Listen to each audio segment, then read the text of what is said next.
Talagang tiger yan guys, ayan oh. Ayan. Tagal ng panahon, lumitaw yung simento guys, ayan oh. Ayan. Ayan, simento guys oh. So yun. Yan. Mga katiits, ito ay isang area mga katiits na nasa sapa na naman. Ito ay aking nadaanan at ito yung aking nakita sa area na ito.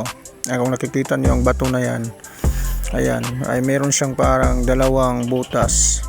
Ayan, parang mata no, na nakatingin sa itaas at sa kayan ay hugis puso yan. Ayan, hugis puso na parang deform siya, pero masabi na rin natin yan na isang hugis puso. So parang nature lang, pero dapat mapagmatsyag tayo. At yan, no, kung nakikita niyo yan, kung tutukan mo yan ng mabuti, yan ay talagang isang ulo ng hayop. Ayan, no, para siyang lion na nakatingin sa harapan niya.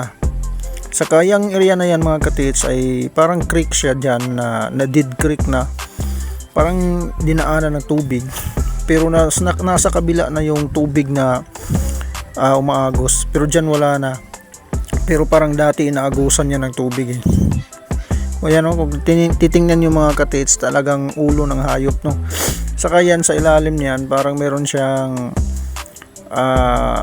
butas, pero hindi malalim yung butas na yan. Yan talaga, ayan o, yung ulo ng hayop, yung pinaka bida dyan kung ano yung tinitingnan niya. So yan, sa gitna meron siyang parang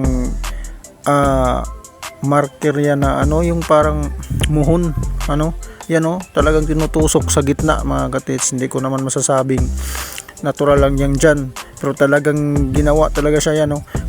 Para siyang puso rin na pinahaba at saka naka lubog sa lupa yung kanyang kalahati.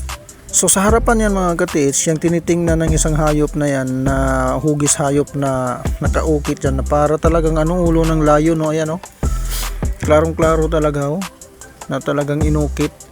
Ay merong simento na nakalitaw. Ayan, kung kayo ang titingin yan mga katiits, talagang simento yan.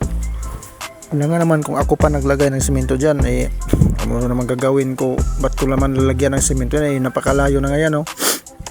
So simento talaga yan ang nakalitaw dyan mga katiits. Siguro sa noon hindi yan nakikita kasi marami pang lupa, pero dahil sa lakas ng tubig, yan umapaw dyan, ay nakita yan.